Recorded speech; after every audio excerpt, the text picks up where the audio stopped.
ভাগ মিল্খা ভাগ সিনেমাটা না শুধু সিনেমা নয়, এর মধ্যে 5টা লাইফ চেঞ্জিং লেসন রয়েছে। সেটা যদি তুমি তোমার লাইফে অ্যাপ্লাই করতে পারো, তোমার লাইফ পুরো বদলে রেখে দিতে পারে। 1, সেটিং ইয়ার গোল। মুভিটা তুমি দেখে থাকো, দেখবে যখন প্রথম মিল্খা দৌড়াতে গিয়েছিল ওকে বলা হয়েছিল তুই যদি 5 জনের মধ্যে আসিস তোকে একটা দুধের গ্লাস প্রোভাইড করা হবে। তার পরের বারে ও দৌড়েছিল ইন্ডিয়ান খেলোয়াড়দের যে ব্লেজারটা হয় না ওটার জন্য। এই ব্লেজারটার জন্য না ওর সিনিয়রদের কাছে প্রচুর মারও খেয়েছিল। ও ব্লেজারের জন্য যেরকমভাবে দৌড়েছিল তুমিও ওরকম মেহনত করো, আগে নিজের একটা লক্ষ্য তৈরি করো। 2 নম্বর হলো ফোকাস। মনে করে দেখো মিল্খা যখন পাকিস্তানে দৌড়াতে গিয়েছিল তখন পাকিস্তানের কোচ ওকে বলেছিল মিল্খা এটা তো শেষ দৌড়, আমি শেষবারের মতো দৌড়াবো।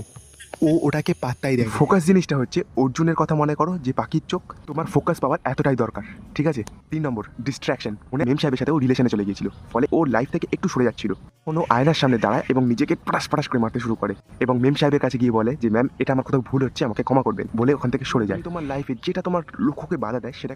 4, নিজেকে প্রতিদিন একটু একটু করে আরও উন্নত করো।